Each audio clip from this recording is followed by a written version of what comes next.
Hey everybody, what's going on? This is Chris, and of course that means this is a brand new episode of Big Dumb Monsters. This is episode 63 of Big Dumb Monsters, to be precise. And today, Nick and I are going to be talking about the 1988 sci-fi action beat-em-up, alien paranoia. There's a lot of genres to throw in there, but it's an awesome 1988 movie called They Live. Starring Roddy Piper of WWF/WWE fame. Also Keith David and Meg Foster. We are going to get right into it because, as you might have noticed, I am recording this alone. That's because we were kind of rushed at the time, and when we were recording the episode, that is, and we forgot to record the intro that night. So here I am a couple of days later trying to fix that mistake. But that's all. That's very inside baseball. That's how we are. We like to show you how the sausage is made here at the Big Dumb Monsters. So here we go, episode 63, talking about They Live.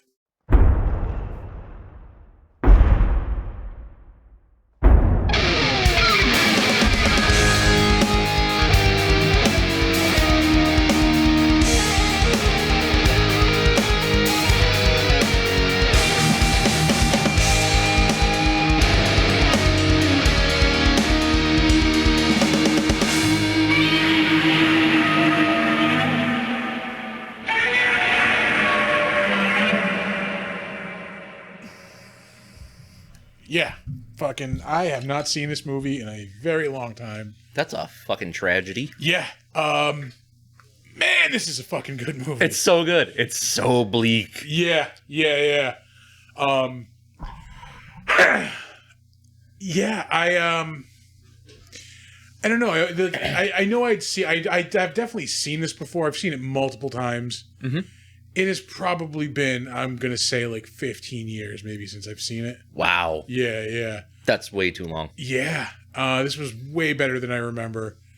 Roddy Piper was way better than I remember. I always just put this in B tier of movies, but no, this is so much better than that. It's the A tier of B tier movies. Yeah.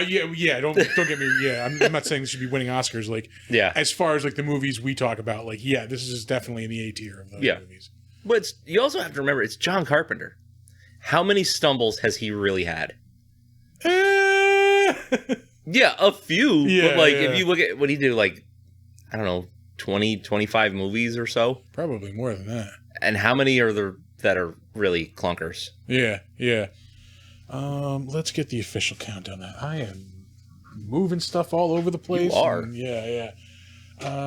John Carpenter has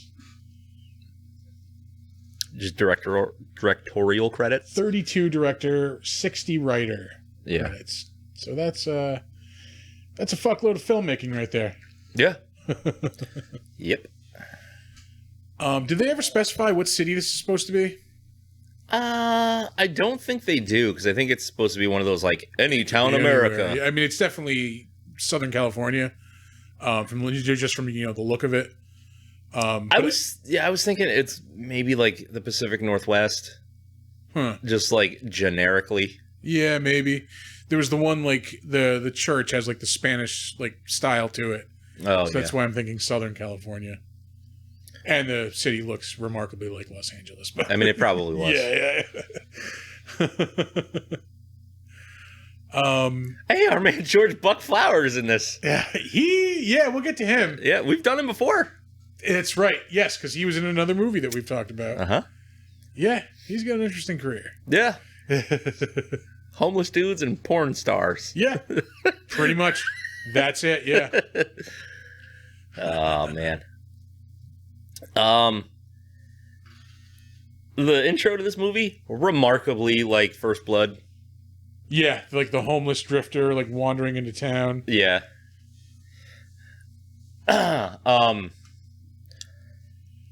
What do you think of the pacing of this movie?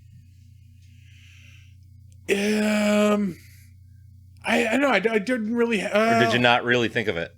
I really didn't. I will say towards the end, I was starting to zone out a little bit. Yeah. I checked my phone a few times, but up until maybe 3/4 of the way through, I was pretty much locked in. Like it does. I think it does kind of like it gets to the reveal pretty quickly, and then like at the middle of the movie, there's a bit of a lag, I would say. Yeah, because like not much goes on in the middle of the movie until he gets to the TV station, pretty much at the end. I'm kind of right there with you. Like the beginning is nice. It sets up the characters, sets up the world that he's living in, his point of view on things. Yeah. And then it gets to the craziness, and I think that's paced out really well. But Act 3, I think, moves way too fast. Yeah. Like, and it, like, once they go into that that portal, the movie kind of jumps the shark. I could definitely see that. Yeah, yeah. And I mean, which is crazy to think about because it's a weird ass alien movie about, anti-capitalism and consumerism jumping the shark. But it's just like, that's a weird turning point in the plot. Yeah. Which is, it just didn't feel like it gelled. Like, I get it, like, because they have to bring like resolution to the entire thing, and that's kind of how they got there. But it was just a really weird note. I don't know. Is that really necessary though? I mean, like, we get more info on like kind of what's going on with the aliens. Like they're just, it's just business. We're not like, it's not like a full on like invasion. Like, no, we're just, here for the fucking money. Yeah. But so, maybe it's because I wanted a little more mystery left to it. Yeah, that's what I'm thinking. Like, it might have been better if we didn't get that reveal of like, they're on this spaceship, like orbiting Earth. Like, yeah, I don't know. I think you're right. Like, I think like it didn't really need that because it's not like they needed to go there to stop the signal transmission. The transmission that's done at the TV station. Yeah. Like, do they gain anything out of going there? I don't think so. That's where you learn that humans and the aliens are really in cahoots, like the high power. Yeah, it's like your 1%ers are in cahoots with the aliens, and you get that kind of information. So, but that's also been kind of like planted throughout the movie, though. Yeah. Like, yeah. I mean, they even talk about how like the cops, like the ones who are human, like they're in on it, like. Yeah, and then you get her character turn. Yeah, yeah. So yeah, it works. So the infiltration aspect of it works, but it's just not. I don't know. Listen to me talking like I know how to make movies better than John Carpenter. Ooh, excuse me, folks. That's it's all in the podcast business, right? Yeah, there. that is a warm Yingling Oktoberfest. Yes. Yeah, we have the meeting of the seasons this evening. We have the Oktoberfest beer. We've got some Leinenkugel chilling in the fridge for the end of summer. I'm definitely going to down some of those shandies. Yeah. Oh, and Labatt's, because those are good all year long. Yeah. The official beer of high school. Hockey fights. Yeah. Yeah. Huh. Trying to think of other stuff I liked about this. I mean, the fights are awesome. The 5-minute, 20-second fight between... Brutal fight between Keith David and Roddy Piper. Yeah. And that was just a knockdown street fight. Like, yeah. That's all it was. Just put the glasses on. This is a union job.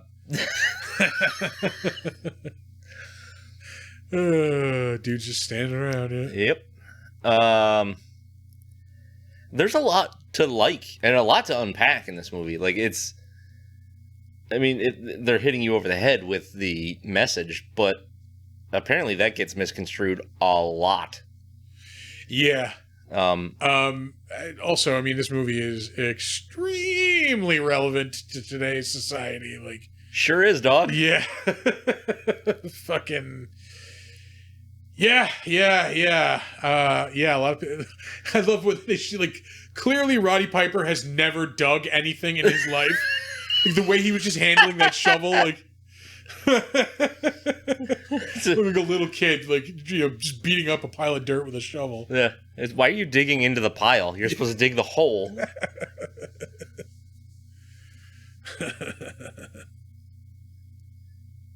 Uh, monster design, amazing, iconic. Yeah. Like, Yeah, because they're humanoid, so they're familiar, but at the same time, they're so like off-putting They're and grotesque. Yeah. Yeah.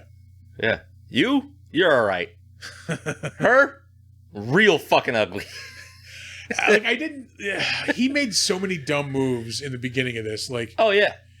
The second you find out like what these glasses do, wouldn't you immediately go back for the rest of the glasses that he just put in the dumpster? Yeah. And then like, fucking be cool, man. Yeah. You know, he's acting very much like, you know, in a way that gives away the fact that he can see what's going on. Like, yeah. That is a little bothersome for me, where he goes from like Joe Everyman to Rambo. Yeah. Just like that. Yeah. Like, with the cheesy one-liners, and now he knows how to use all these automatic weapons, and she's a great shot. Like a little bit of backstory there would have been nice, I suppose. Yeah.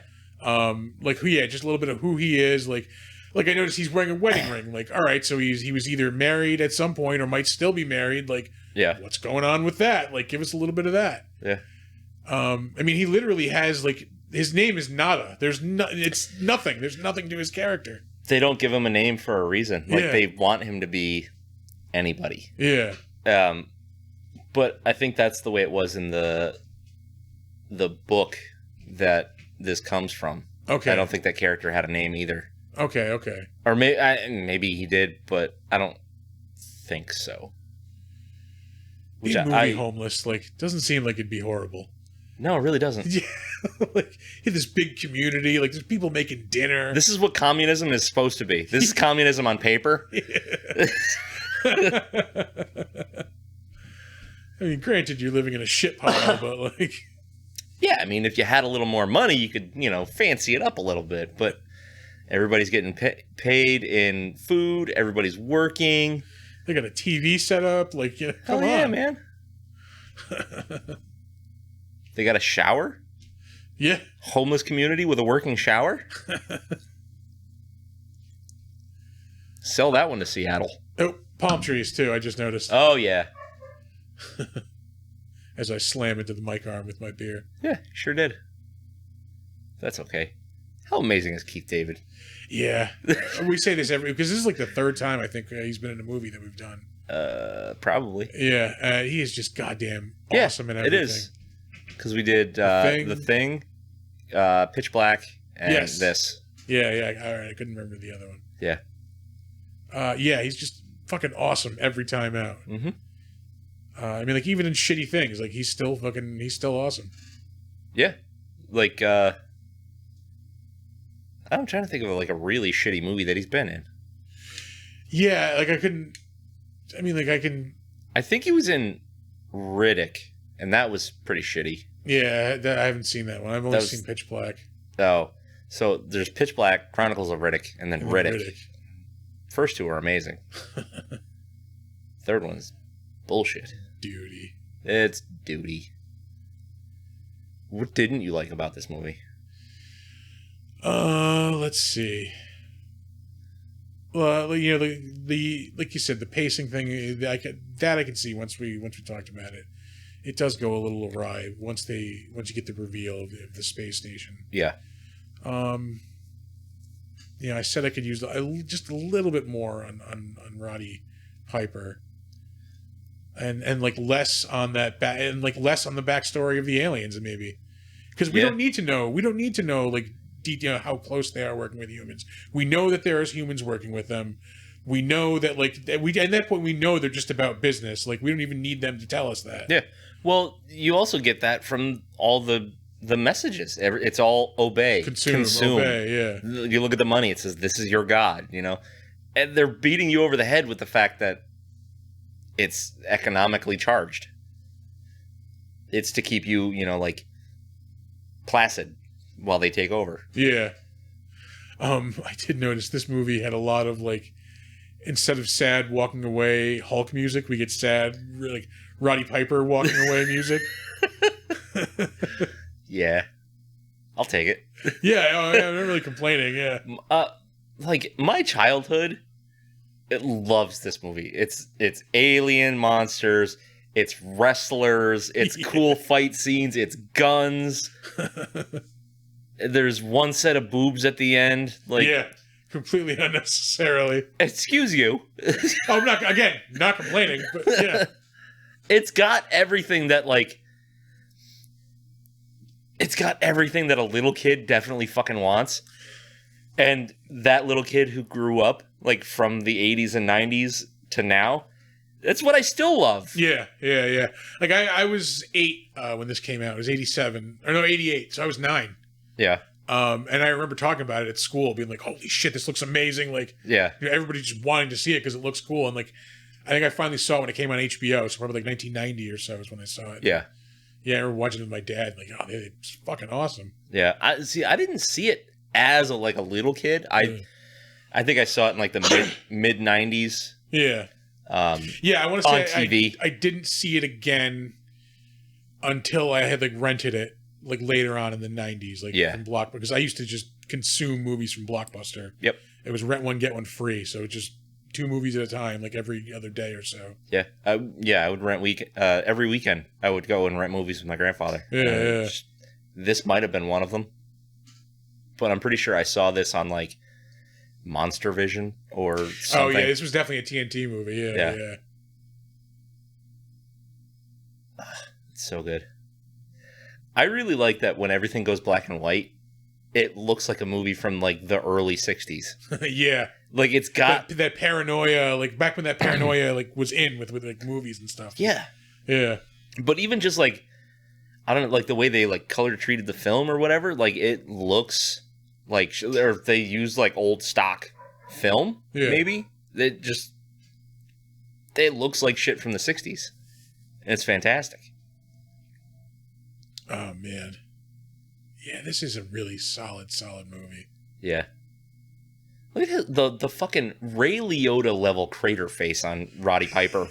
Yeah, he does have some hard miles. I mean, he didn't live that long. He was like 61 when he died. He lived hard. Yeah. He started wrestling when he was like 13 or something. Yeah.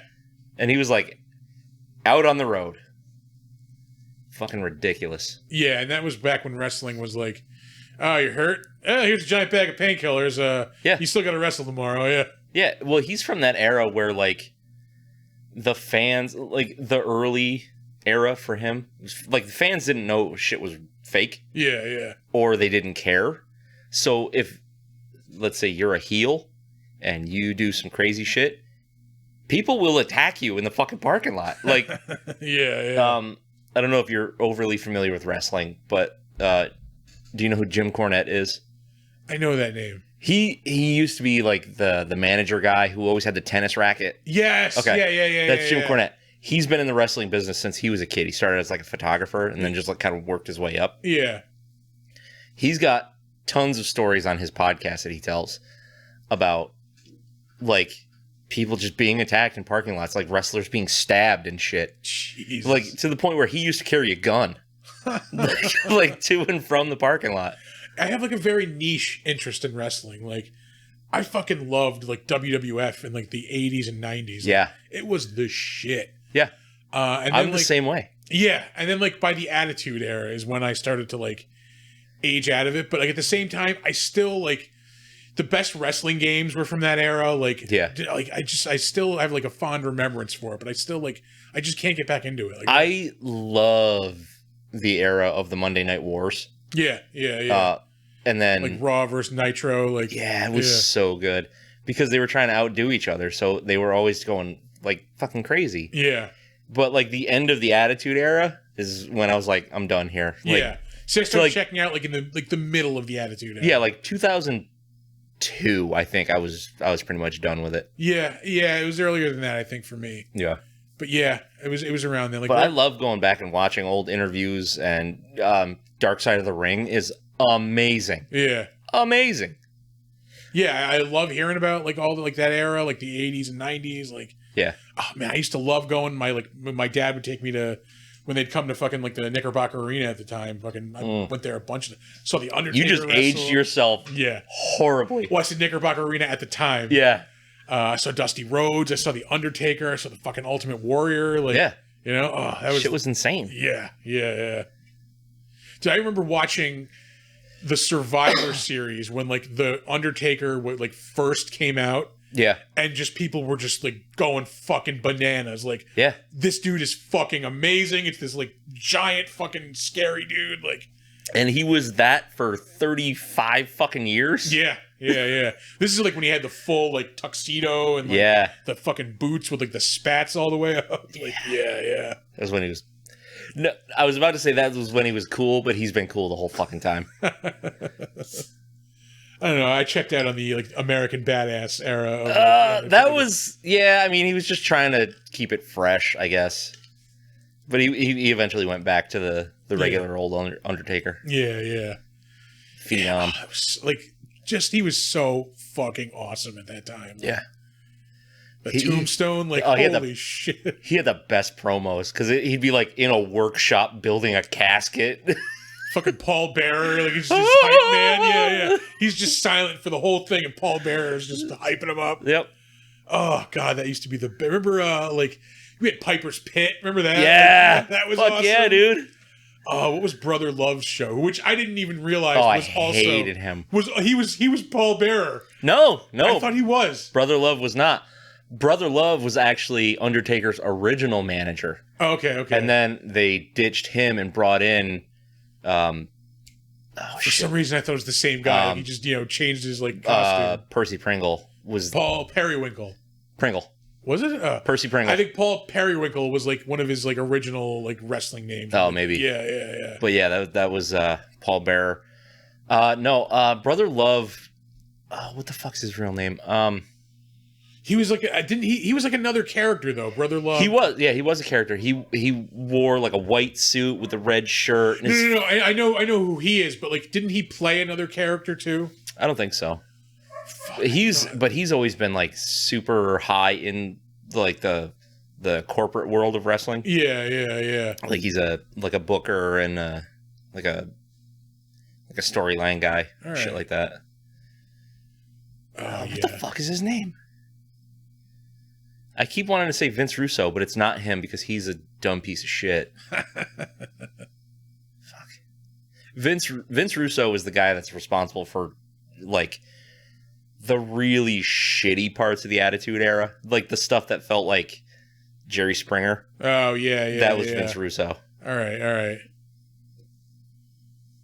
But anyway, back to They Live, I guess. Yeah, I guess. Hey. Wrestle talk. Yeah, I guess we can throw some ratings on this at this point. We've been doing this. We did ramble for it. Well, we've rambled quite a bit. Yeah. Yeah, because I don't want to sell this short. Like, other than just like because we're doing the like, it's awesome. Just watch it. Like, yeah. I mean, a lot of it boils down to that. Yeah. There are weak spots in this movie, but they're not enough to bitch about. Like. Yeah, like like I said, Roddy Piper acts a little dumb at some points. But... I could have done without about half of those cheesy one-liners. Yeah, like the whole like I remember being when I saw this as a kid, like the scene where he does the I've just come to chew bubblegum and kick ass. Yeah, I remember that being like really just fucking like jaw-droppingly kick ass. It is. And then like when I watched it today, it was just like, he really like. He goes from walking down the street to robbing a bank in like a flip of a switch. Yeah. It's just weird. That character flip is too sudden. Yeah. He should build up he should build into that guy the way Charles Bronson kind of levels up in Death Wish. Yeah. You know what I mean? Like, start low with a fucking sock full of quarters. Then work your way up to the grenade launcher. Sock full of quarters. That was his first like street weapon in that movie. Yeah. Take a run at LaFours with a sock full of quarters. Oh shit! All right, what do you rate this movie? I'm gonna go high on this one. I'm gonna give it an 8. Yeah, because it's again, it's not winning any Oscars. Like as far as the movies that we do, it's just awesome. It's fun. It's actiony. It's not very horror-y, I will say. Like, no, it's more of a sci-fi action flick. Yeah, it's more of a thriller, I would say. because it's got that paranoia like to it, you know? Yeah, almost like Body Snatchers. Yeah, exactly. So yeah, I mean, like it does that well. Like it's enjoyable. It's fucking cool. It's fun. Yeah, it's fun and it's badass. Yeah, yeah, I'm with you. It's an 8 all fucking day. Yeah. Oh man, this is where the police first raid the homeless camp. Oh yeah. Again, not saying that this is not relevant to today at all, eh? Yeah, nope, nothing to do with what's going on today, especially in the Southern California area. Yeah. Yeah. Anyway. Oy vey. Are you ready for trivia on this movie? Let's do some trivia. All right, let me open up my email like a fucking old person. All right, folks, before we get to the trivia segment of the podcast, we want to take a second to tell you about our friends over at Newsly. Newsly is an all-in-one super app for iOS and Android. It picks up the most trending articles on the web and topics that you choose at any given moment and reads them to you in a natural human voice. That's right. For the first time ever, the entire web becomes listenable all in one place. You can browse articles from topics that you choose and start playing, stop scrolling, and start listening to the web. You can follow any topic as specific as you like, from sports, tech, business, science, Bitcoin, or even the Cardassians from Star Trek. It will find you the latest articles and read them to you aloud. It gets Star Trek specific. You can get right down to it. Yep. They even have podcasts as well, believe it or not. You can explore trending podcasts from over 80 different countries. I will let you in on a little bit of a secret. You're going to find the Big Dumb Monsters podcast there as well. I actually have been using this. I've been using Newsly to actually listen to the podcast lately. Have you really? Yes, I have. Believe it or not, I have. They even have digital radio at Newsly. You can download and use Newsly for free now at www.newsly.me and use the promo code DUMBM and you will get a 1-month free premium subscription. So check them out. Head over to newsly.me and tell them, you know what? Tell them the Big Dumb Monster sent you. Yeah, do the thing. And now, back to the trivia.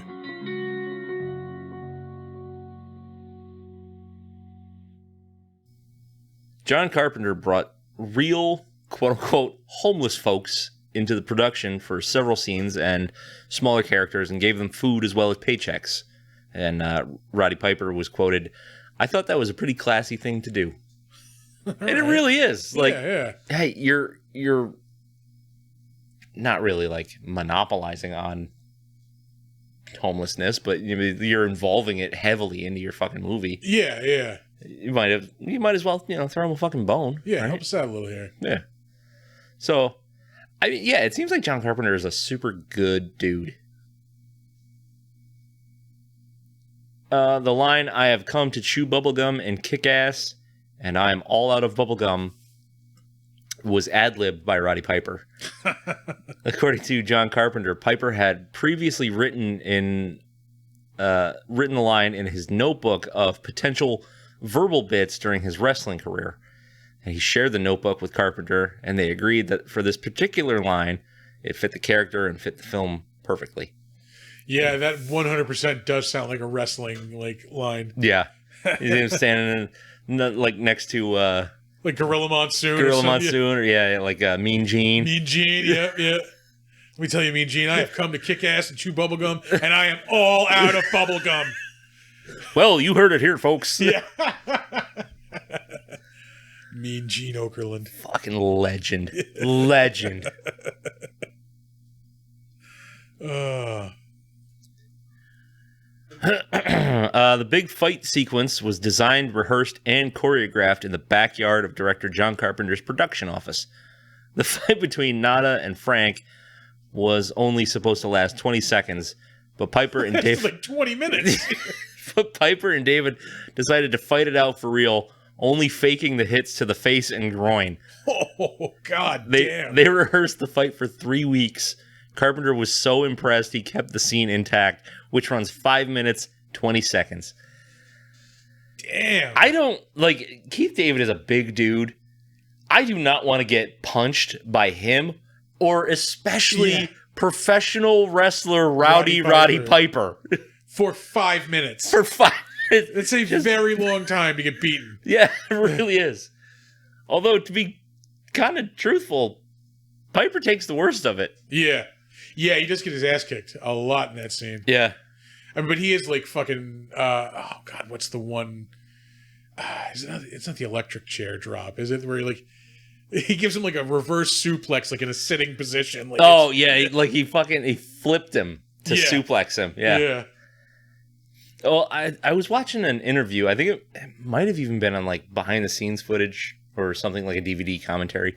And Keith David was talking about just how fucking strong Piper was. He said he picked him up upside down, like by his head, like he was going to do it like a suplex, but like stopped him midair. Oh, Jesus. And because he just held me there. He let go with one hand at some point. It's like... I want to interview Keith David now just so I can ask him about this. Like, what was it like just getting the shit beaten out of you for 3 fucking weeks? Like, yeah, that's brutal. Yeah. Get fucking worked over for like an hour. Probably at least an hour or two a day, I'm going to say. Yeah, had to have been.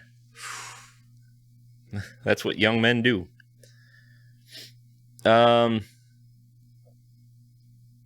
Carpenter was impressed with Keith David's performance in The Thing and needed someone, quote, who wouldn't be a traditional sidekick, but could hold his own.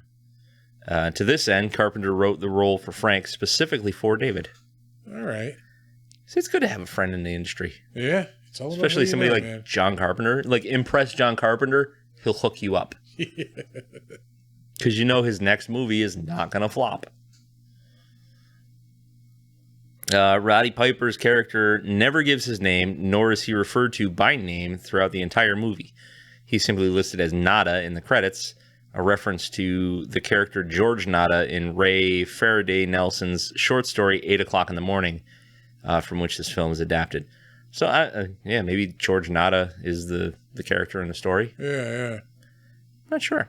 Now I kind of want to read it, though. Yeah. I didn't even realize it was based on a book. Uh-huh. This is a fun one for all you Ghostbusters fans out there. Did you notice it? Yes, the communicators the aliens use are the PKE meters from Ghostbusters. 100%. Yeah, you actually just read exactly what's in the trivia. Oh no shit! I just noticed it when I was watching the movie this morning or last night. Actually, I watched this. It's like, you motherfuckers. Yeah, you thought nobody was going to notice that, really? Yeah. Unless he didn't care and was like, hey, nod. It was probably just like they got a box of props to use. Like, we'll just use the, not even realizing what the fuck it was. They probably did. Yeah. It's like the helmets. Okay, the first episode of Firefly, the train job, you have all the soldiers in the one train car. Yeah. The helmets that they're wearing, same ones that they wore in Starship Troopers. All right, yeah. The role of Nada was originally written for, take a guess. Just guess. Oh, Kurt Russell. Fuck yeah. Yeah. But John Carpenter felt that he should cast somebody else after casting Kurt Russell in 4 of his films prior to this one. I don't know. Like, not that it would have been bad, but I don't, like, Roddy Piper was good in this because, like, he needs to be a blank slate, basically. Yeah. Like, he needs to do nothing, which is, his character. But, like, I don't think Kurt Russell at this point would have been able... He wouldn't have been able to do it at any point because he's Kurt Russell. Like, he's just a fucking likable guy. Like, yeah. Yeah, no, he needs to be, like, kind of a douche. Yeah. And just, like, real gritty. Like, he could pass for fucking homeless. Yeah. And, like, Kurt Russell's just the guy you want to have a fucking beer with. Like, even when he's a bad guy in, like, Death Proof, like, he's still a likable dude. Like, until he tries to, until he murders women with his car, but... Well, yeah. Well, I mean, depending on your situation, that may be likable, maybe not be. Stuntman Mike. Fucking legend. Can you name all 4 of those movies that he was in previous to this one?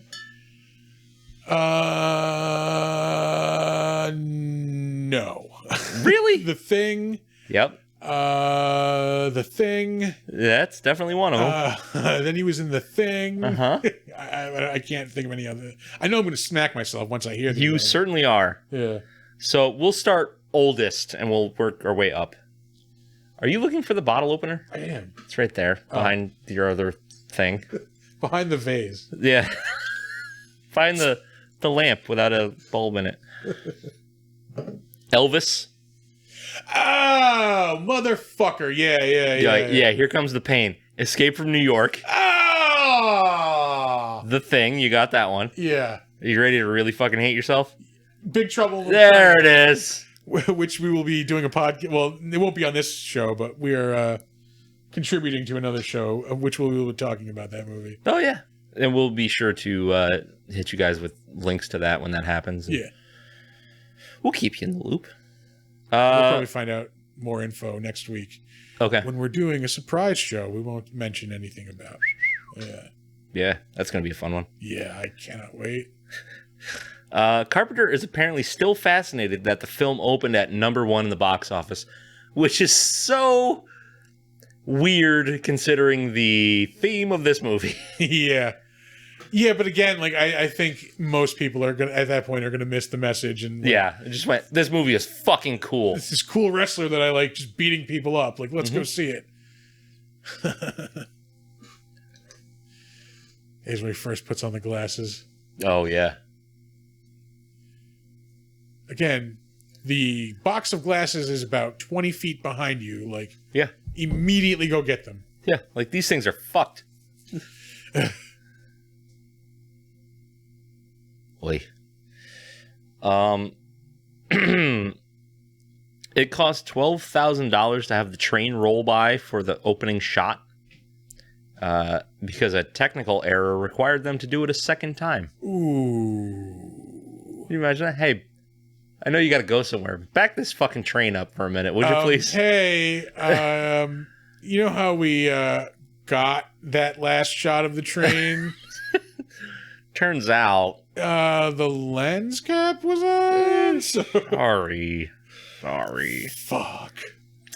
There's a bunch of backstory, but Roddy Piper quit the WWF to make this film. Oh, wow. Yeah. Damn. Yeah, Vince McMahon did not want him to make this movie.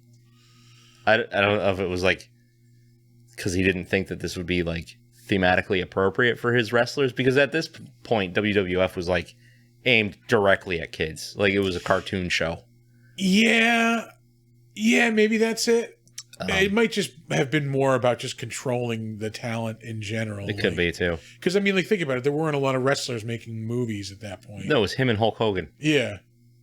It's not like now where, like, you know, they'd want more people in movies, you know? WWF has their own, well, WWE has their own movie company, yeah. Production house or whatever you want to call it. Yeah. Let's see. On an episode of Monster Vision in 1997, which is crazy to think that Monster Vision was on in 1997, Roddy Piper mentioned that John Carpenter had wanted him to discuss the film's political subtext, which was critical of Reaganomics, while doing promotions for the film. However, due to being in the United States on a green card, because I'm pretty sure he's Canadian. Yeah. I don't think he's actually Scottish. Well, I think he's Scottish, but he's Canadian. You know, descent, but not like direct from Scotland. Yeah. There's a lot of Scots in Canada. Yeah. So he was on a green card. Piper felt it wasn't his place to discuss American politics. He also noted that he rather liked President Reagan and thus didn't really agree with the film's politics, so he would shy away from talking about them while promoting the film. Well, you can't win them all. Yeah. Life's a bitch and she's back in heat. Oh, that's right. That was another great line. Is Randy the Macho Man Savage's favorite line in the film? Can you imagine that? Hey, Piper, bitch, and she's back in heat. Dig it. I fucking miss the Macho Man. I do too. Well, he had to drop the elbow on the apocalypse and save us all. Yeah, yeah. Like, I mean, like, he was always like second banana to Hulk Hogan, like, especially like in the 80s. Like, yeah, everybody was there just for Hulk Hogan. So, like, I don't think people really appreciated him until like later on in his career. Like, yeah, well, one of them was a way better wrestler than the other. Yeah. Fucking Macho Man. Yeah, he was. I could out wrestle him for days. Yeah. God damn, he was awesome. Yeah. Fucking snap it to a Slim Jim. Oh, yeah. Fucking Tom's brother used to work at the one of the rental. I think it was like Budget at the airport. Yeah. And he rented fucking Macho Man a car. And when he gave him the keys, he goes, "Macho Man, snap into a Lincoln." Fucking I wish I could have said something like that. God damn it. And Macho seems like a cool enough dude to like take the joke. He's saying like, "Oh yeah, brother." Like that would have been like, "That's it. I can check out now." Yeah, I'm done. like, I'm just gonna go kill myself. Yeah. Hey, Mach, I'm gonna lay under the car. You just roll it over me. And don't eat too many Slim Jims, man. That's not gonna go well in the future. Trust me. Yeah. It's a bad idea. The sunglasses, called Hoffman Lenses, are named after Alfred Hoffman, creator of LSD. Oh, yeah. Albert. Was it Albert or Alfred? Alfred Hoffman. All right. Well, according to IMDb's trivia, it's Alfred. Yeah, it could be right. Who knows? Yeah. My memory is as shoddy as IMDb's. Yeah, pretty much. But yeah, discovered it was hallucinogenic completely by accident. Yeah. Yeah. Yep. Fuck. Can you imagine that? He just like accidentally mega trip. Apparently, like he was riding his bicycle home from his lab when it like started to kick in. Like, yeah. That's when the acid took hold. Yeah.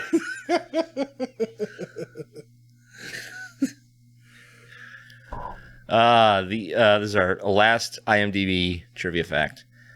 Which there are actually a lot of trivia facts in this. I think there was a list of like 80. I don't doubt there's a lot. This is like a beloved movie. You know? 35 to 40 is pretty much average for IMDb. This had a lot, but I kind of cherry picked. I try to keep it to like one text page. Yeah. So we could do this much longer, but we're not going to. So the aliens superficially resemble walking, rotting corpses. John Carpenter didn't want the aliens to look like the high-tech creatures of other science fiction films.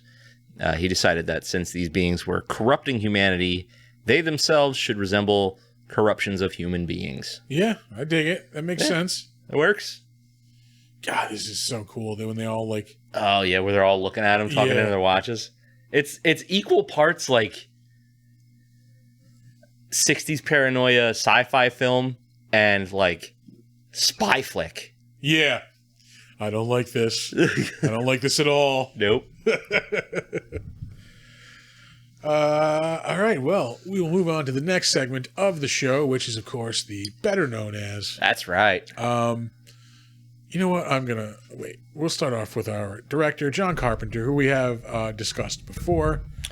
Just once before? We have just done The Thing. Yeah. I think we have some more, like... I know we had vampires on the board at one point. I don't know if it's still up back there. I do want to do that one. It's been a while since I've seen that. I do like that movie. That's one I go back to every now and then. Yeah, it's been I remember seeing that at the Cinema 10, the now defunct Cinema 10, where it used to be behind Northway Mall, which is now Target and Lowe's. So we probably did his directorial shit. What about production for this one? All right. Unless you don't want me to completely fuck up your... You would throw me the fuck off. Yeah. I was going to mention, I don't know if we mentioned this last time. I didn't realize he directed Memoirs of an Invisible Man. This is the Chevy Chase Invisible Man movie. Oof.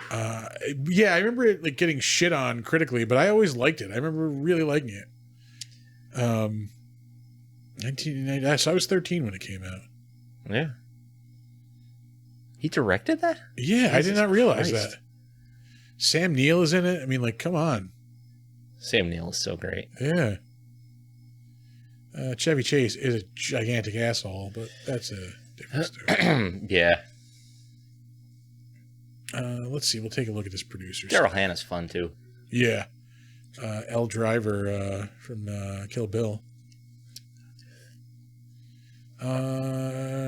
Produce. He's producing the Escape from New York reboot. Oh, I don't want that at all. I didn't know that was a thing. I don't know if I was aware of that. Let's investigate. Lee Wanell. That's the dude who directed Boogeyman. This is going to be bad, isn't it? Maybe he directed the Insidious movies. Upgrade. Saw. Oh, he did the Invisible Man. That one wasn't bad. The one from 2020. I didn't wind up seeing that one. It's not bad. It's more of like a... Oh, he does the Insidious movies. Very like scientific take on the Invisible Man. Yeah, he did which I don't know. Those movies never really like... The first Insidious was great until you went into the fucking other place and saw the fucking Darth Maul ghost. Oh, yeah. That was out at the same time as the similarly named Sinister, which I think is a much better series. Way better. I don't know, but I can't say series because I only saw the first one of both. Yeah, the second one is Sinister was way fucking better. Yeah. I recommend both. I think there's only 2 of them. Sinister? Is there a third Sinister? I think there might be a third one. I know at least 2 of them are good. I don't remember about the third one. Yeah. But yeah, those were they don't get enough credit, I think. They don't get talked about a lot. Let's who the fuck? Oh, Lee Wanell. I'm like, what credits am I looking at? I think those are his acting credits. No. They had character names. Oh shit. Yeah. You're right. Yeah, because he's the dude. Is he? Yeah, the guy. He's the second guy chained up with Carrie Elwes. Not the guy who turns out to spoiler the killer. Yeah. Yeah. He's only directed 6 movies. The Green Hornet and Kato. I didn't realize that was a thing. I never saw Upgrade. I heard it was good. Upgrade? What the fuck was that? Well, it's in pre-production. He only directed Insidious. I could have sworn he did that movie Boogeyman. Maybe he just wrote it. I don't know. What, like the Rob Zombie song? I'm your boogeyman. No, he had nothing to do with Boogeyman, apparently. I am just pulling that completely... Doggy Heaven, though. Huh. Whatever. Produced a shitload of Saw movies, though. Yeah. Anywho. Okay, so it seems like he's got some decent stuff in his catalog. I still don't want to see the reboot. I don't want that at all. Yeah. Because that movie needs to have, like, a shitty screen quality. Yeah. That's it. Like, it doesn't... It's going to be too clean. I guarantee you. Yeah. That is... Yeah, no, that's not going to work. Ooh, pardon me. What else has he produced? Oh, excuse me. He's done the recent Halloween trilogy, Halloween Kills, and the upcoming Halloween Ends.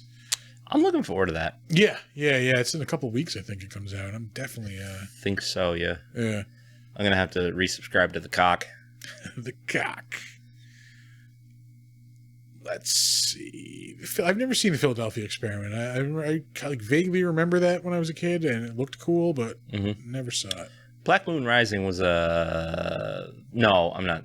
I'm thinking Bad Moon. Yeah, that's a werewolf flick. Shitty werewolf movie. Dark Star. Yeah. So, yeah, nothing like... Well, it looks like he just kind of produced his own movies. Yeah. Yeah, that's right. They did do a remake of The Fog. Yes, he did. We will move on. Starring Tom Atkins, I believe. Really? I think so. Huh. I watched the original one not that long ago. I wasn't that impressed with it. It was all right. It wasn't like, I definitely need to watch this again. Like, yeah. Anyway.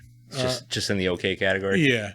Roddy Piper. He's probably best known as that as a wrestling character. Hell yeah! I did not realize Hot Rod. He originated that character on WCW before he went to WWF. It was probably long before WCW too. Yeah, no, it was. Oh yeah, most likely. He probably wrestled as that in the like fucking back in the territories. yeah, exactly. But as far as like on TV, yeah. He created him. Well, not created, but he played him in 1983 in WCW, and then didn't play him in WWF until 1984. And yeah, I remember him being huge at the time. Oh yeah. He was in the video for "Good Enough" from the Goonies, that Cyndi Lauper song. Yeah, that was. Cyndi Lauper was like really good friends with Lou Albano. Yeah, like not just in his video, like they were buds. Yeah, he played her dad in like one of the videos. I think it was Girls Just Want to Have Fun. Yeah, I think so. Body Slam, I remember that was like a wrestling comedy from the 80s. The Highwayman, that was like a Mad Max ripoff. If I'm remembering the proper show. Yeah. Yep. Wow, yeah. Is that the Hoff? No, it's not. Sam Jones. Holy shit. I did not realize that was Sam Jones. Also known as Flash Gordon. Oh, yeah, there it is right there, 88. He had a big 1988. Aside from being in this movie, he was in Hell Comes to Frogtown. There is an unfortunate amount of sequels to that movie. I love it though. I love it so much. It's a heaping pile of fucking garbage, and I love it. One of the first celebrity interviews, I'm mentioning this because Roddy Piper was in 1988 a Bruce the Barber Beefcake like wrestling video. He was one of the first celebrity interviews I ever did, like in person. Brutus the Barber Beefcake. No shit. Did he have the shears? He did. Yeah, I don't think he leaves the house without him. We got fucking hammered the night before the interview. Yeah? Like somebody had to help Brutus into a fucking cab at the end of the night. Because he's Brutus the Barber Beefcake. He did not pay for a single drink the whole night. Absolutely not. Dudes were coming out of the fucking woodwork to buy him drinks. Yeah. And like we just hung around. He told me so many crazy fucking stories. Like, fucking ossified, right? Yeah. Shit faced. How bad was the interview though? No, it was great. Oh, was it? Yeah, no, it went great. He told some awesome like wrestling stuff. I figured maybe he like burned out the night before. Pretty sure the man's used to having a few substances in him, so yeah, he rebounded pretty quickly. They used to roofie themselves just to go to sleep in the 80s. But I mean, he was fucking awesome interview, powerhouse drinker.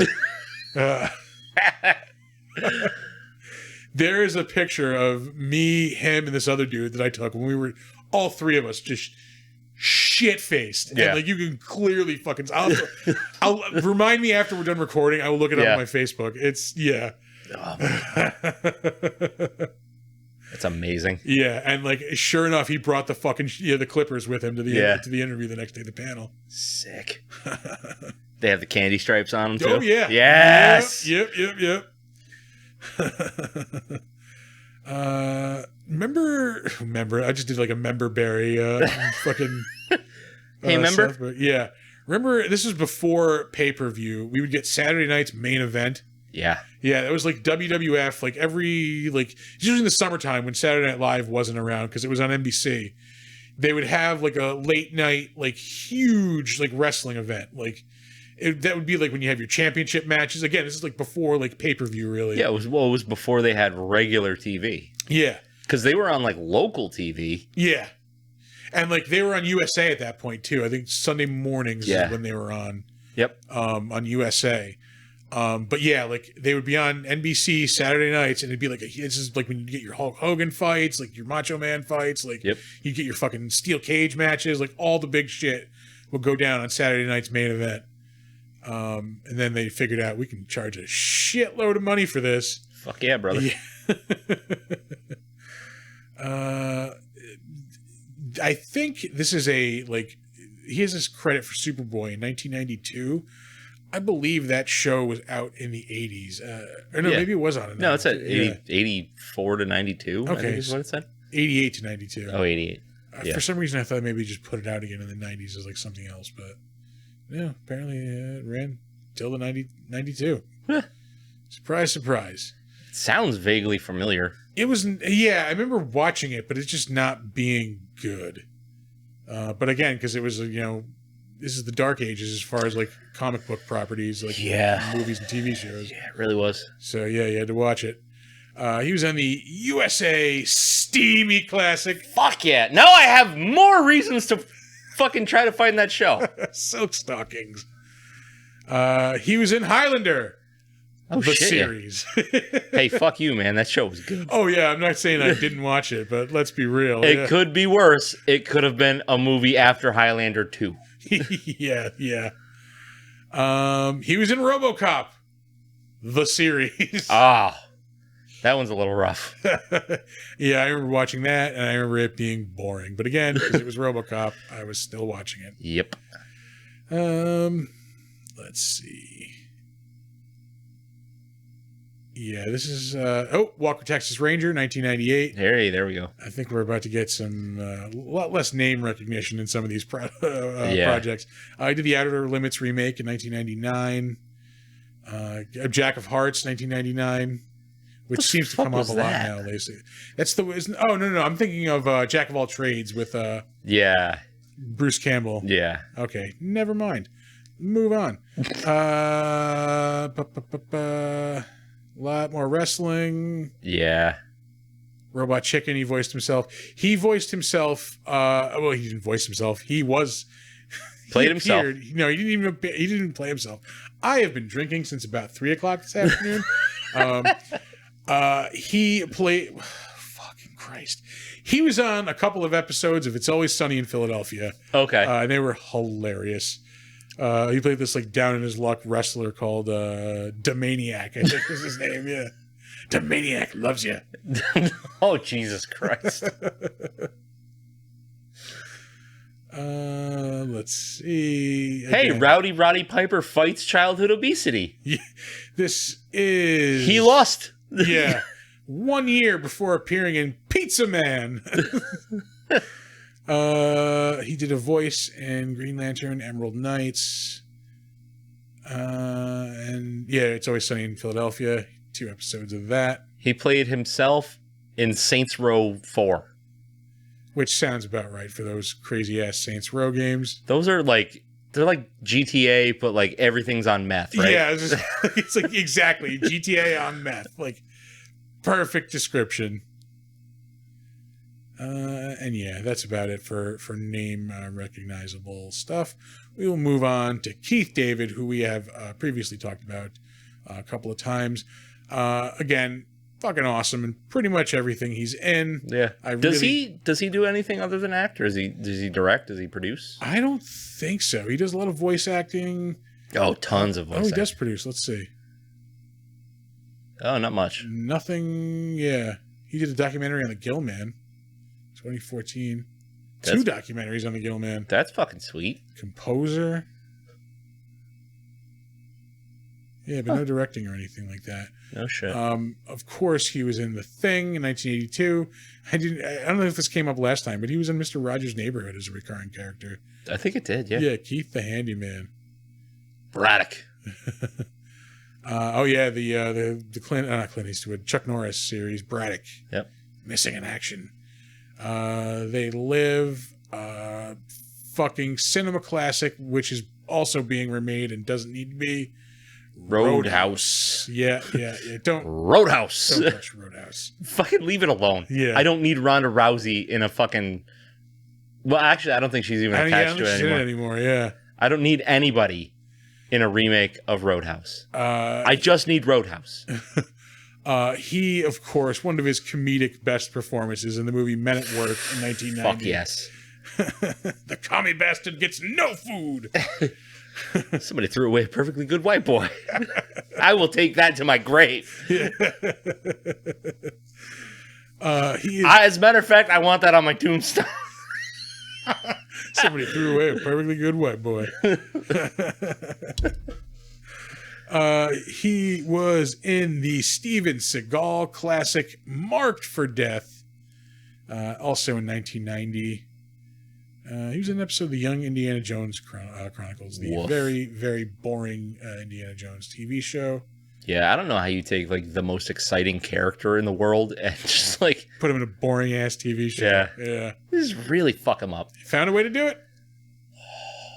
Oh, we are at the start of the fight scene, and I will let you know when it's the end of the fight scene. Oh, fucking decks him. God damn, it's so good. Actually, you know what? It's almost shot for shot the same as the cripple fight in South Park. It's probably intentional. No, it is. Yeah, like it's. I think it might actually be shot for shot. Yeah, it would not surprise me knowing Trey Parker and Matt Stone. Yeah.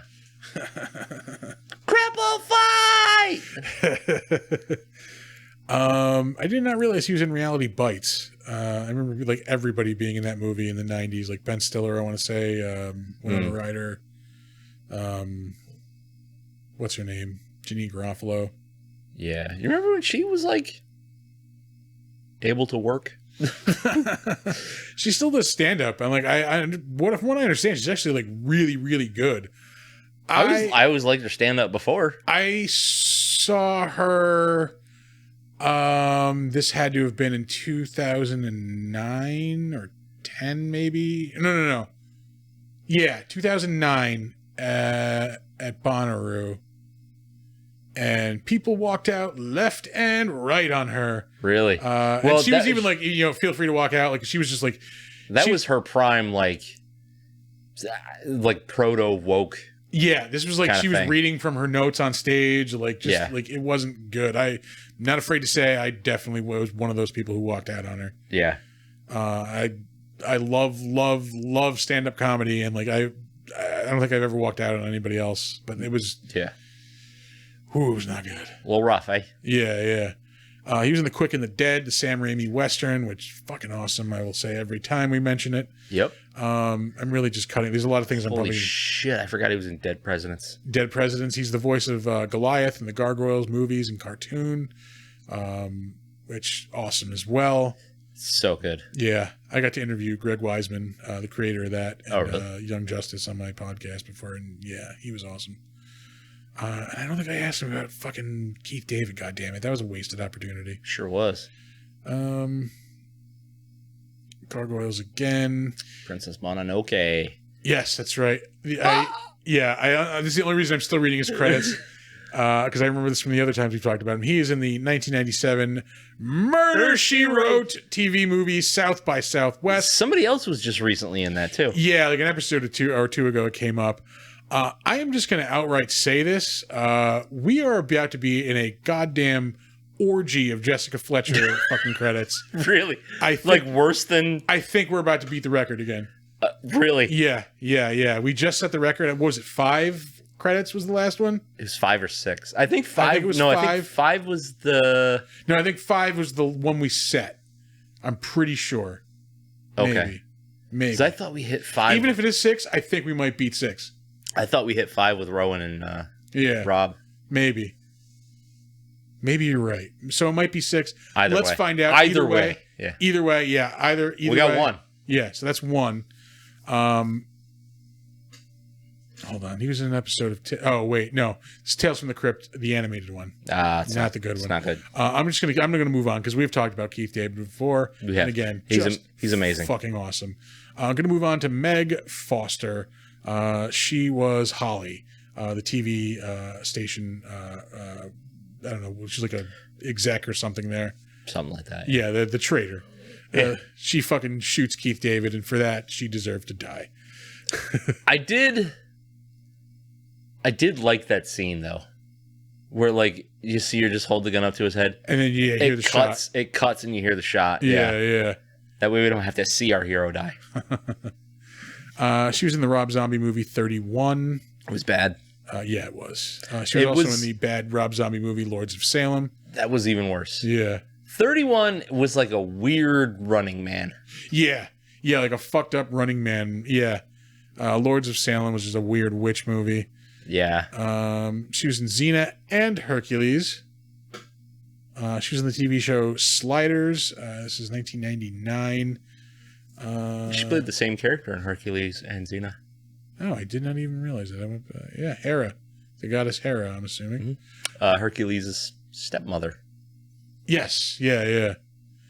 Star Trek Deep Space Nine. Yep. Deep Space Nine. She was in an episode of that.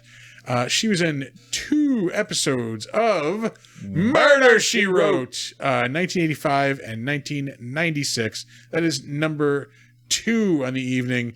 And I want to say we have Murder, She Wrote on maybe almost every one of these remaining tabs. Balls. There's definitely like 1 or 2 where it's not, but it might be like almost all of them. Did you see the trailers for the new Quantum Leap? I saw that they released some stuff for it. I didn't watch it though. What does it look like? Yay, nay? Looks like Quantum Leap. Yeah. It looks like the exact same story, just new. But in the plot, I don't think he's like stuck leaping. I think he's like choosing to leap. All right. It's not going to be the same without Sam. Yeah. I was never really into Quantum Leap all that much. Oh no. Yeah. I liked it. Yeah, people keep recommending it to me, and I just, I don't know, I'm too far out of the, like, frame of reference, like, to enjoy it, I think. Yeah, probably. He was in the movie Blind Fury with Rutger Hauer, which is a fucking fantastic... Amazing. Yeah, 80s action movie. Rick Overton, friend of the show, is in that movie. He's one of the, like, thugs who's chasing, fucking Rutger Hauer. Want a piece of rock candy? He gives him the rock because he's a just blind a guy. fucking rock. They Live, 1988, of course. She was on the show Miami Vice. She was on an episode of The Cosby Show. Hopefully she had a better experience than some of the actresses who were on that show at that time. Woo! Yeah. Hey, according to the law... According to the law, we can't. According to the law, we can't ask him about that because he already admitted to it, and we're saying we wouldn't give him any shit for that. I don't know how one gets that deal, but whatever. 1985, she was in the Twilight Zone remake, which shows up a lot on this show. Really does. She was in the show Cagney and Lacey in the 80s as a recurring character, it looks like. Oh, I forgot to tell you, the fight scene ended about 30 seconds ago. Oh, yeah. This is, after he first gets the glasses on. They're all just beat the fuck up. Yeah. Ain't love grand. Oh, God. Police Story. Police Story, 1977. Oh, I got excited for like a hot second. She was all over a lot of big shows in the 70s. Not the Jackie Chan Police Story. Oh, yeah, no, the TV series. She was in Hawaii Five-0. She was in Beretta. Streets of San Francisco. She was in The $6 Million Man. Barnaby Jones. Well, the hard-hitting, like, alternative television. The Mod Squad. Jesus. Bonanza. Has she been acting since she was like 10? Since 1969. She would have been 20, maybe? Let's see. She was born in 1948. She was 21. Huh. Let's see. We will move on. George Buck Flower. That's right. He is most famously known probably as Red the Drunk in Back to the Future 1 and 2. Can you scroll back up just to his picture again? Is that Orson Welles or is that not Orson Welles? That does look like later day Orson Welles. Yeah. All right, just didn't know if I was crazy. He has been in quite a few John Carpenter movies. He was in a lot of Power Rangers stuff. Always a bartender or like a homeless guy for some reason. Well, he's got the look. Yeah, probably. Yeah, playing the type. Power Rangers Time Force. 2 separate things. Credits for that. Power Rangers Lightspeed Rescue. Power Rangers in Space. Dr. Quinn Medicine Woman, the CBS show. Mm-hmm. The Pretender was an NBC show. He was on that as well. Beyond Belief, Fact or Fiction. I watched so much of that as a kid. Let's see. He was on ER. He was in the Wishmaster movie as, guess what? Homeless guy. Man. Yeah. NYPD Blue. That's like if somebody looked at me and went, I imagine you in a movie. But I imagine you in dirty clothes. Maybe a little disheveled. Looking just about the way you are. He was in John Carpenter's Village of the Damned. He is in the now like cult following movie Tammy and the T-Rex. Nick has just completely I did a thing. I did a ripped bad. out his microphone arm. I did a bad. He was on the show, which always gets mentioned on here quite a bit. The Adventures of Briscoe County Jr. Here's an episode of that. Hell yeah. He was in the movie Munchie, which was just featured on this current season of Mystery Science Theater. Waxwork 2, 976 Evil 2. Do you know your career is in the toilet when you're in 967 Evil 2? Puppet Master 2. So he's the king of the sequels. Yeah. Sundown, The Vampire in Retreat. Terrible ass movie. That was 1989. L.A. Law shows up a lot. Forget who the fuck was in it. Like, it's got, like, great actors in it, but that movie is such fucking trash. Have you seen it? I have not, no. Dude. That bad? Do me a favor and click on it. Just so I can refresh myself on who's in it. Yeah, Bruce Campbell. Oh, yeah. And David Carradine as well. Yes. It's so weird. This dude had a big 1988. He was in They Live. He was in the notoriously horrible movie Mac and Me. Yes. Have you? I've probably said this before, but have you seen those clips from Paul Rudd on Conan? On like every single appearance that like Paul Rudd has been on for like the past something like 20 something years. Yeah. On Conan, he always like plays this clip of Mac and Me. Yeah, it's like let's go to a clip from the movie. Yeah. Mac and Me. He was in the movie Pumpkinhead, which we talked about him before, and the Lance Henriksen 1988 horror classic. I'll say it. Also in 1988, it's a classic. Yeah. It's just not great. Also in 1988, he was in Maniac Cop, and of course Sorority also with Babes. Bruce Campbell. I think so. Yeah, isn't that Robert Zadar as the Maniac Cop? I think so. Sorority Babes in the Slimeball Bowl-O-Rama. Yeah, this is where we start getting into the porno. Yeah. Before that, let's see. Party Favors, which I'm sure isn't a porno in any way. Playboy Bedtime Stories, Taking It All Off. Death Blow, which I'm sure is an action movie. Probably. Yeah. Let's see. Bates Motel TV movie. Weird. Again, Back to the Future. He was in the John Carpenter. Was it John Carpenter? Yeah, Starman. Yes. I think that was his second movie? Possibly. It was Jeff Bridges. That's a movie I have to see. I haven't seen it in a very long time. I don't think I've ever seen it. He was a drunk in Escape from New York. Me too. He was in an episode of The Dukes of Hazzard.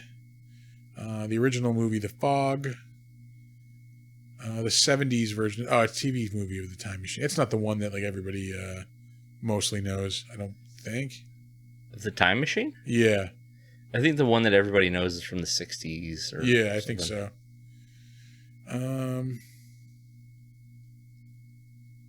Let's see. Drive-In Massacre. Deep Jaws. Which, again, sure isn't a porno movie. I'm pretty sure this is all mostly like... It may not be a porno movie. Scandalous. But he's a porno crew member. Yeah. That's his credit. As C.D. LaFleur. Yeah. C.D. LaFleur.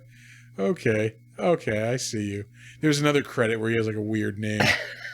We'll come across it, I'm sure. Oh, that's what she said. But Ilsa, the she-wolf of the SS. Yeah. Orgy American Style. Video Vixens. Succula. Guess who's coming this weekend? Again, I am 100% positive that is not a porno. We have definitely talked about all of these movies before. Sex in the Comics, Slash of Lust, Below the Belt, Mother Knows Best. Touch me. All right, we're going to move on from old porno balls here. Peter Jason, what's his name? Gilbert? Yeah, Gilbert. He's the guy who looks, but is actually not Meatloaf. Still in like a lot of stuff in pre-production and coming out. That's that guy, right? Yes. Yeah. The guy with like the safari jacket. The like leader of the resistance. Yeah. That's a lot of stuff in pre-production and coming in soon. This dude has been in a ton of shit. He was in the Deadwood movie, and he was in like 22 episodes of Deadwood. Con Stapleton. I don't remember that character at all, but yeah, Con Stapleton, he plays in Deadwood. He was in Jurassic World, Fallen Kingdom. He was on that show NCIS. I have never seen one of those like Navy lawyer shows. Yeah. I don't know how there are more than one of them, but somehow there are. Oh yeah, there's plenty. Yeah. He was in Hail Caesar, the Coen Brothers movie, which is, not one of their best. Still better than Burn After Reading. Oh yeah, that was pretty bad. He was in the series Arrested Development. I do not remember his character. He was in Scorpion. Scorpion was a good show for the most part. Yeah. It was like a CBS like action crime solving show, right? Yeah, but they were like nerds. Yeah, like the one guy like create some program that like some computer program that had something to do with like capturing people maybe or something like that. I don't something like that. There's all kinds of shit like that. I might be thinking of Numbers. Yeah, I think you're thinking of Numbers. It's the fucking same. Willow Creek, isn't that like a Bigfoot horror movie? I fucking hope so. Let's see. Yep. So that's supposed to be like a found footage. Yeah, it's like a found footage horror movie. I remember it being kind of boring. Not gonna lie. We went back a little bit. Scorpion. Oh no. CSI. He did a voice in Gears of War 3. I want to say 2 as well, maybe. Probably. He was in an episode of Chuck, an episode of Justified, Cold Case. He was in an episode of Castle in 2009. That show's that old? Jesus. Yeah, it's real old. He was in the movie Milk in 2008. That was the one about Harvey Milk with Sean Penn. I hear a lot of really good things about that movie. Yeah, it was pretty good. I just don't care about the subject matter that much. Yeah, it was a pretty good movie. Yeah. Then Deadwood, of course, from 2004 to 2006. 26 episodes of Deadwood. That show is so fucking good. He was in the movie Kicking and Screaming with Will Ferrell, where he's the soccer coach. Oh, Jesus. We're still only in 2004. He's in Carnival. He's in the Jackie Chan Adventures cartoon. This is ludicrous. He's in the movie Seabiscuit, which I didn't understand the appeal of that movie. Like, I understand the appeal of horse racing. Why do I want to see a movie about horse racing? Well, Seabiscuit is supposed to be like like Seabiscuit's story is kind of like the American dream, but with horses. Yeah. Because like that horse was old as shit, and his jockey was large for a jockey, but they made it work.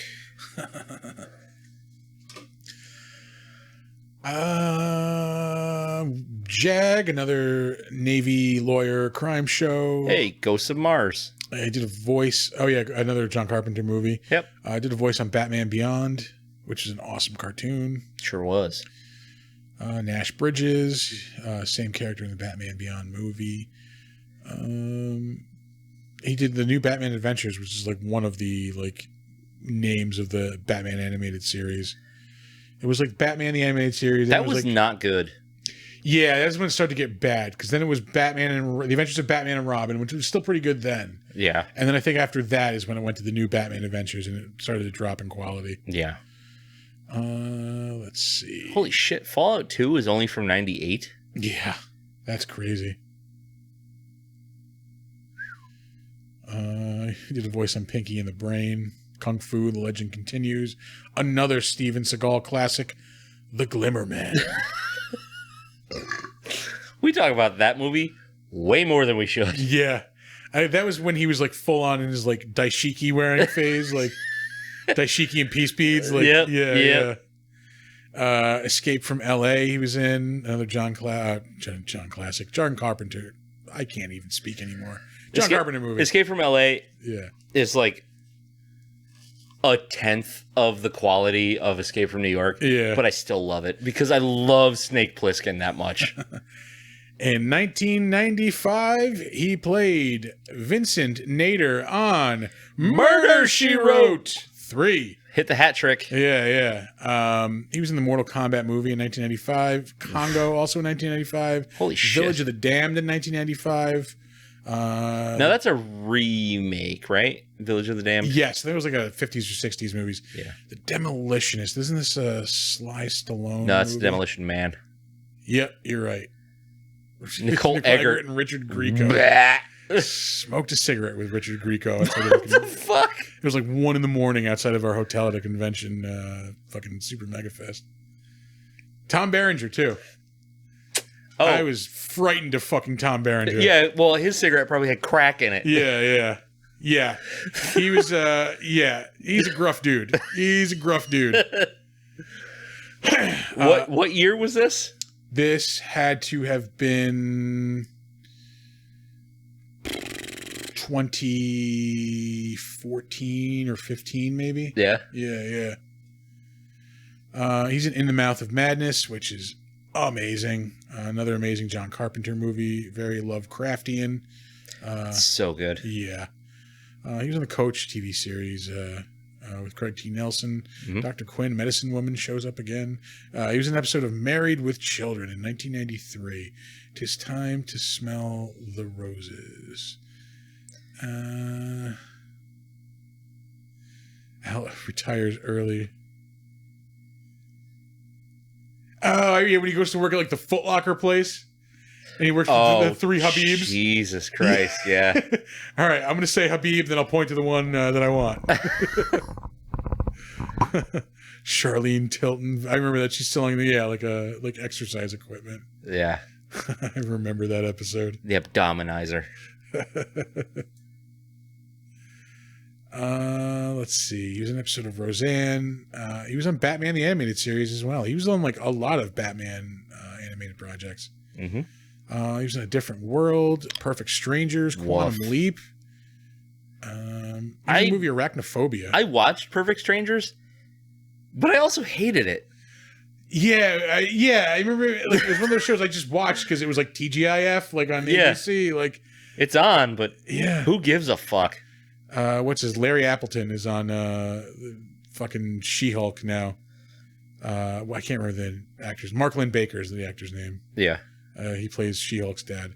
Another Steven Seagal classic, Marked for Death. Wow. That was the one that Keith David was also in. Yes. He's in The Hunt for Red October.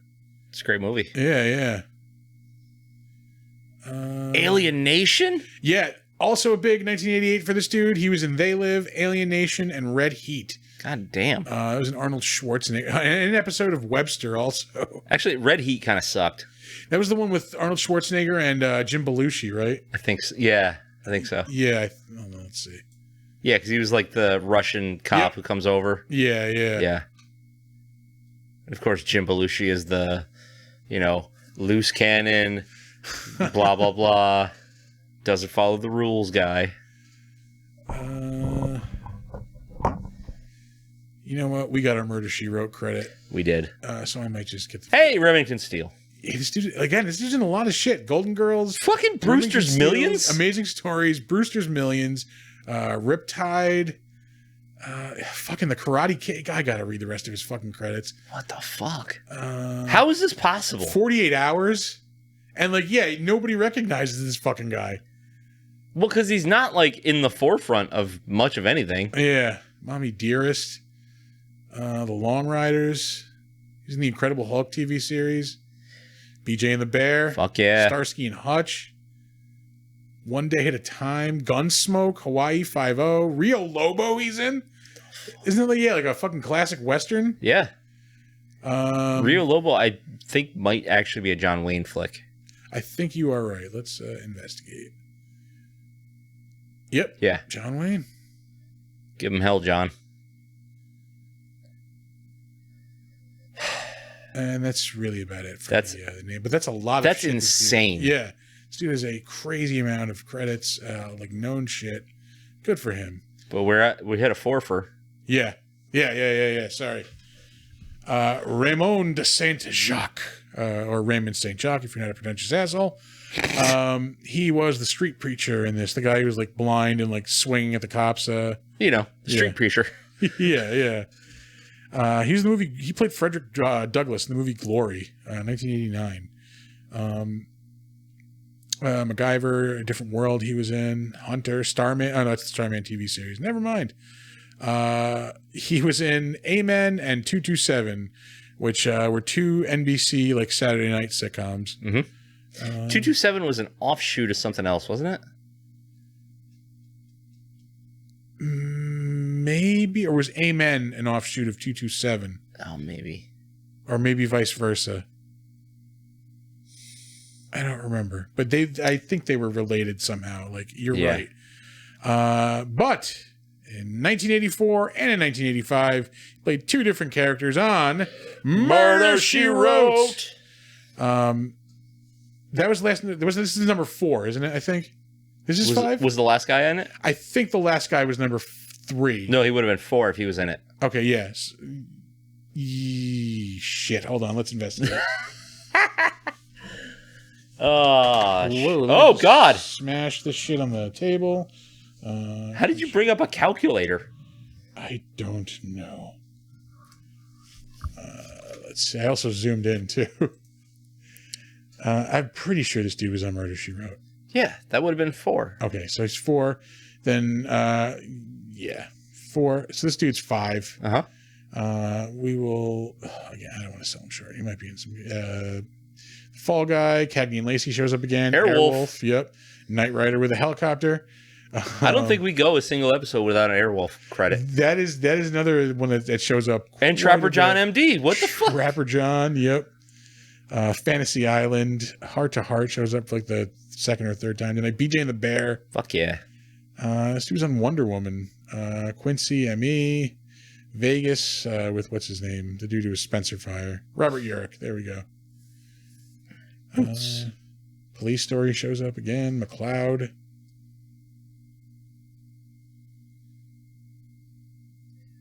The Green Beret, isn't that another John Wayne movie? That is the only Vietnam set movie that happened during the Vietnam conflict. Oh, wow. All right. Rawhide, 1965. Move him in. Head him out. Goddamn Clint Eastwood, man. Ride him in, Rawhide.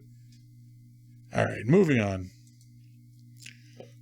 Ooh, excuse me. I'm going to burp right into the microphone to make it as gross as possible. Absolutely. Wendy Brainerd. She was the family man's daughter. I think she's one of the people who's like watching TV. She's like, I have a headache. Oh, like that girl, yeah. She was on Kids Incorporated in the 80s and 90s. I watched a lot of that. Yeah, same here. That was like the competing show to the new Mickey Mouse Club. I did not know that started in the 80s, though. Like the mid 80s. Yeah. Yeah, that's how I knew it. Like, yeah. I only knew it from the 90s. She was in Don't Tell Mom, The Babysitter's Dead. I remember going to see that. Like, and that was like one of the first movies I was allowed to go see like with friends by myself. Oh, really? I was 12. Dishes are done, man. Yeah. They Live, Webster, and again, 1987, Murder, She Wrote. 6. So we've tied the record. Yeah. We're just gonna plow right the fuck through this because there's UFC on tonight, folks. Lucille Meredith. She was a bitch in the office, the welfare or the unemployment office. Yeah, female interviewer. She was on Night Court. She was on Matlock. So we have another old folks solving murders show. They Live, Mr. Belvedere. That's a lot of Matlock. In 1985, yeah, she's on 14 episodes. 1985, she was Mrs. Brindle on Murder, She Wrote. What the fuck is happening? I told you, we are fucking just full of Jessica Fletcher tonight. She was on Columbo, Barnaby Jones. And that's really anything. So not a ton, but some heavy hitters. Yeah. Susan Blanchard was Ingenue. I'm not sure. I don't remember who that was in this movie. Me neither. She was in Prince of Darkness, another John Carpenter movie. That is not The Adventures in Babysitting from the movie theaters. TV movie? In 1985. Holy shit. She was on Murder, She Wrote. So that's number 7 or 8? That's 8. 8.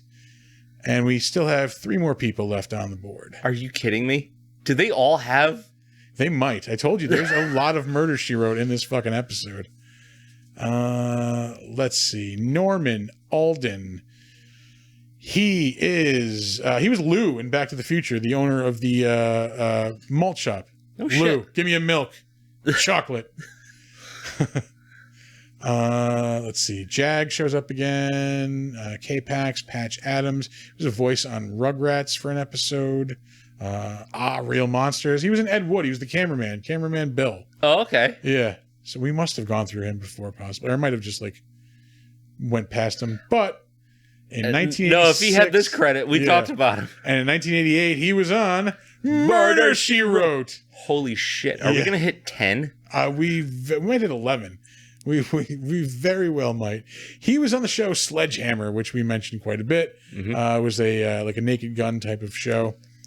Back to the Future again. He was Lou.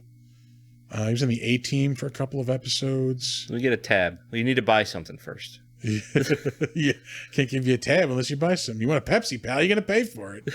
He's in The Greatest American Hero. Fall Guy shows up again. Trapper John shows up again. The Facts of Life. Fantasy Island. Charlie's Angels. The Love Boat. Dukes of Hazzard again. Vegas again. There was a Godzilla. Oh, it's the cartoon. Yeah. Godzilla TV series. Barnaby Jones shows up for the 3rd time. Starsky and Hutch, The Rockford Files, 8 is Enough, Dallas. Again, some of these people, all the people in this movie have incredible lists of shit they were on. Yeah. Welcome Back, Kotter. Welcome Back, Kotter. Yeah. Semi Tough. That was John Ritter, I think, and Jesus in that movie. Nope, Burt Reynolds. What in the fuck is that? Chris Christopherson.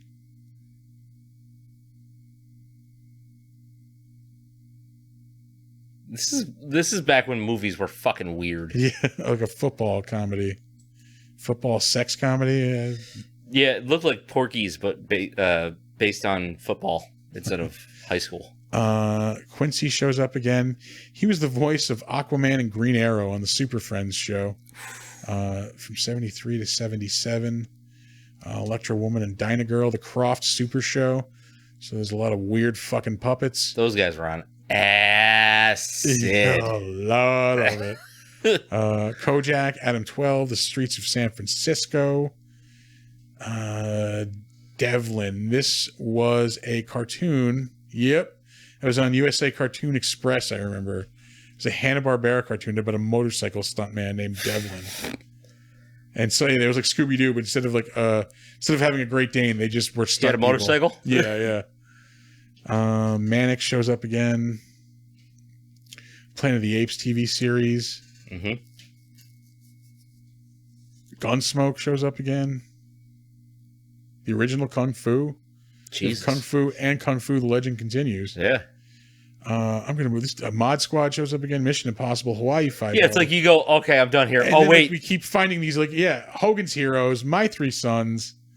Keep finding amazing Tora. We have visitors in 5. Right. Scroll and try to type. I'm just going to try to type. Okay. I'm going to go take a pee. Okay. I'm going to grab a Shandy then. Shandy. Welcome, everybody, to episode 3 of The Chris Show while Nick is currently away. Not really much to go over today. Let me just say, next week, we have such an awesome show coming up next week, and I'm not going to say a thing about it. It's going to be so much fun. We've been looking forward to this for weeks. We now have sound because the movie stopped, and now shit is playing. I am going to turn that off, and that has been episode 3 of The Chris Show. That's episode 4 of The Chris Show. Oh, episode 4. Sorry. We are losing count. I don't even know. Yeah. So many Chris shows.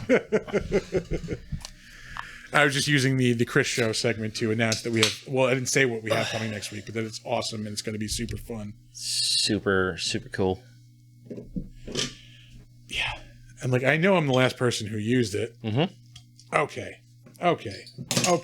Might have pinched my finger in that. Are we at the sloppy part of the podcast? Oh, we've been at the sloppy part. We start sloppy. Yeah. These days. We got our Murder, She Wrote credit out of this person. Oh, Andy Griffith. That's right. Yeah, Again, I keep trying to turn it off. And then we get to, like, find amazing stuff. Batman, the original 66 TV series, just a regular old henchman on 2 episodes. Let's see. My Favorite Martian. The Sword and the Stone. God damn it. I was just about to I'm about to turn it off. Yep. The Sword and the Stone from 1966. The Nutty Professors. The Rifleman. I am officially just going to click. Yeah, X. just do it. Just get out of here. Just get out of here. Just go. John F. Goff, who was the well-dressed customer, I think, in the supermarket when Roddy Piper first finds the glasses. Okay. Let's see. He's also in the movie Tammy and the T-Rex, which I never saw it, but apparently is like a modern, like, cult classic. I guess. L.A. Law shows up again. They Live. Maniac Cop shows up again. Simon and Simon. I think the Night Stalker has showed up a couple of times too. Yeah. Why did I fucking save this person? There's no Murder, She Wrote. He was on Dukes of Hazzard. I don't know. Buddy Holly Story in 1978. Buddy fucking Holly. You want to know why? Because I'm Buddy fucking Holly. That's why. Ilsa, She-Wolf of the SS. That's the second one to come up on that. Oh, we are about to have some customers. Some customers? Some guests. I'm going to have to get a spare chair from out of the closet. Hang on 1 second. We have 1 credit left. Oh, that was our last Murder, She Wrote credit. So we have 8. 8. Yeah. Rocking a steady 8. That's the new record holder. to beat. Yeah. Anyway, last person in the Better She Wrote. What the fuck is We wrong might with as you? well just call it the Better She Wrote segment. Yeah, probably. Anyway, Thelma Lee. I think the only reason I saved her, let me just double check this. She was in Star Trek The Next Generation. That's good enough. enough. Oh, she was in a TV series called Throb. That's gross. Rob. She was in a show called Top of the Heap. Do you remember the show or know about it in any way? No, I don't think so. It was a spin-off of Married with Children. That sounds familiar. Yeah, I think it got like a season. It was about like Al's best friend from high school. It was like a piece of shit. And like his son was Matt LeBlanc. Oh Jesus. Yeah. Joseph Bologna played the guy. He was like one of Al's like best friends from high school or something. Charlie Verducci, that was his name, I remember. 7 episodes, huh? Yeah. Didn't last very long. Nope. And that will do it for the Better Known As segment of the show. That was an intense amount of Murder, She Wrote. There was a shitload of Murder, She Wrote. Yeah. So that's the new record to beat is 8 Murder, She Wrote credits. That's insanity.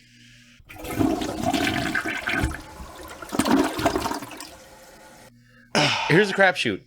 Go watch They Live because it's fucking awesome. Yeah, go watch They Live because we're going to go watch UFC. Yeah. That's pretty much it. We're done. We're done. That's We're it. done here. Show's over. Hey, do some socials. Yeah. Oh my god, you can start us off. Okay. Yeah. The list is over here. Yeah, basically that's the only reason I'm saying it because I can't see the list. It's all right. Our website, as always, is what Donner said. Yeah.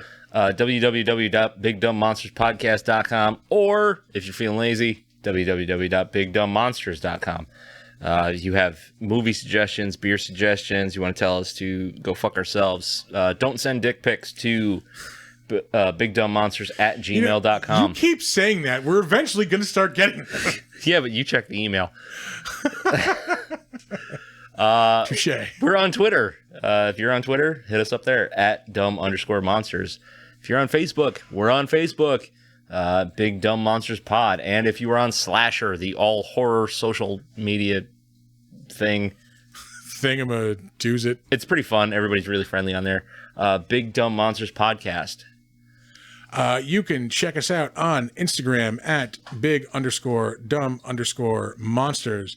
And of course, you can find the show on YouTube at the Big Dumb Monsters channel. Please be sure to throw us some likes, maybe leave some comments. Subscribe. Yeah, subscribe. Do all that fun stuff. Yeah. We're going to get out of here. Yeah, go watch They Live. Yeah. That's awesome. Don't let ghoulies eat your ass. And don't sleep in a deathbed.